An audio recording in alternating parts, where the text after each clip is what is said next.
Give me a man or a woman with common sense and who is not an idiot, and I assure you can make a leader out of him or her.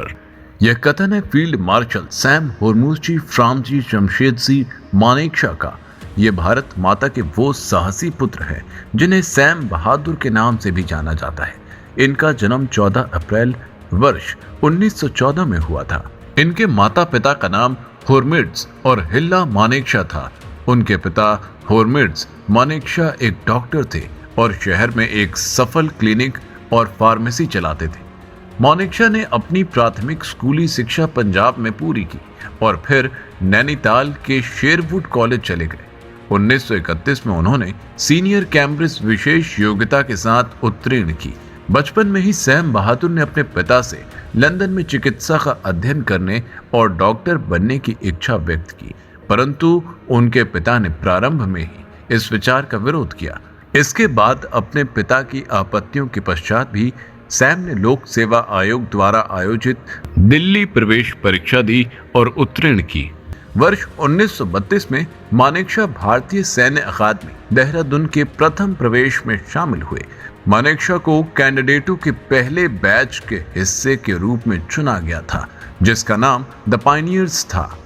उन्हें 12वीं frontier force regiment की 4थी battalion में नियुक्त किया गया था। उनकी सक्रिय सैन्य आजीविका द्वितीय विश्व युद्ध में सेवा से आरंभ होकर 4 दशकों और 5 युद्धों तक फैली रही। वर्ष 1939 में इन्होंने बॉम्बे में सीलू बोड़े से विवाह किया। द्वितीय विश्व युद्ध में लड़ते हुए मानेकशॉ को 7 गोलियां लगी थीं और उन्हें अपनी वीरता के लिए मिलिट्री क्रॉस से सम्मानित किया गया।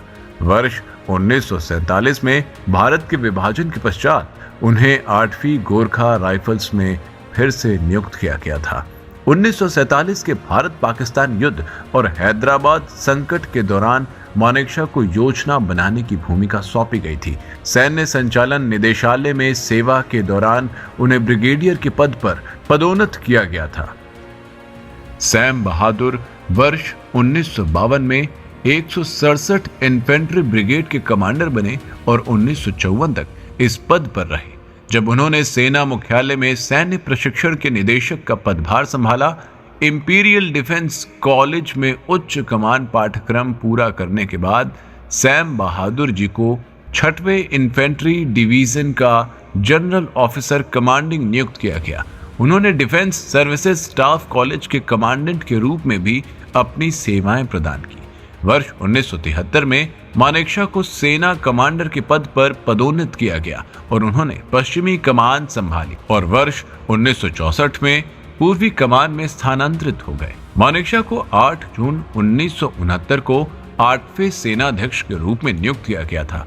अपने कार्यकाल के दौरान उन्होंने भारतीय सेना को युद्ध के एक कुशल उपकरण के रूप में विकसित किया। मानेकशॉ भारतीय सेना को आधुनिक बनाने और पाकिस्तान के साथ युद्ध के लिए तैयार करने के लिए उत्तरदायी थे। सैन्य कौशल के साथ साथ सैम मानेकशॉ अपनी हाजिर जवाबी के लिए भी अति प्रसिद्ध थे। 1971 के युद्ध के पूर्व प्रधानमंत्री इंदिरा गांधी ने मानेकशॉ से पूछा, क्या लड़ाई के लिए तैयारियां पूरी हैं? इस पर मानेकशॉ ने उसी क्षण कहा, I am always ready sweetie. प्रधानमंत्री को स्वीटी कहने का साहस व हुनर मात्र मानेकशॉ में ही था। इसी युद्ध के समय इंदिरा गांधी को यह आभास भी हुआ था कि मानेकशॉ आर्मी की सहायता से तख्ता पलट करने का प्रयास करने वाले हैं।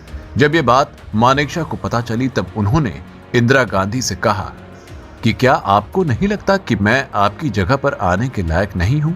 आपकी नाक भी लंबी है, मेरी नाक भी लंबी है, लेकिन मैं दूसरों के मामले में नाक नहीं घुसाता। वर्ष 1971 में पूर्वी पाकिस्तान में बंगाली राष्ट्रवादी आंदोलन का समर्थन करने के लिए भारत ने पाकिस्तान के साथ युद्ध किया। मानेकशॉ ने भारतीय सेना को युद्ध में जीत दिलाई, जिसके परिणाम स्वरूप बांग्लादेश का निर्माण हुआ। युद्ध के बाद गांधी ने मानेकशॉ को फील्ड मार्शल के पद पर पदोन्नत करने और उन्हें डिफेंस स्टाफ यानी सीडीएस के प्रमुख के रूप में नियुक्त करने का निर्णय लिया। राष्ट्र के प्रति उनकी सेवा के लिए भारत के राष्ट्रपति ने 1972 में मानेकशॉ को पद्म विभूषण से सम्मानित किया। इसके पश्चात वर्ष 1977 में उन्हें राजा बीरेंद्र द्वारा ऑर्डर ऑफ त्रिशक्ति पट्टा फर्स्ट क्लास नेपाल साम्राज्य के नाइटहुड का ऑर्डर से सम्मानित किया गया था। अपनी सैन्य उपलब्धियों से परे सैम मानेकशॉ सत्यनिष्ठा, साहस और विनम्रता के प्रतीक थे, हैं व रहेंगे। उनकी अनुकरणीय नेतृत्व शैली, अपने सैनिकों के कल्याण के प्रति उनकी अटूट प्रतिबद्धता के साथ मिलकर उन्हें अपने अधीनस्थ और पूरे देश दोनों का सम्मान और प्रशंसा प्राप्त हुई। भारत समन्वय परिवार बहादुरी, नेतृत्व और देशभक्ति के सच्चे प्रतीक फील्ड मार्शल सैम मानेकशॉ की अदम्य भावना को शत शत नमन करता है। उनके ज्ञान के शब्द और उपाख्यान हमारे जीवन में मार्गदर्शन सिद्धांतों के रूप में काम करते हुए हमारे साथ गूंजते रहेंगे। जय हिंद, जय भारत माता।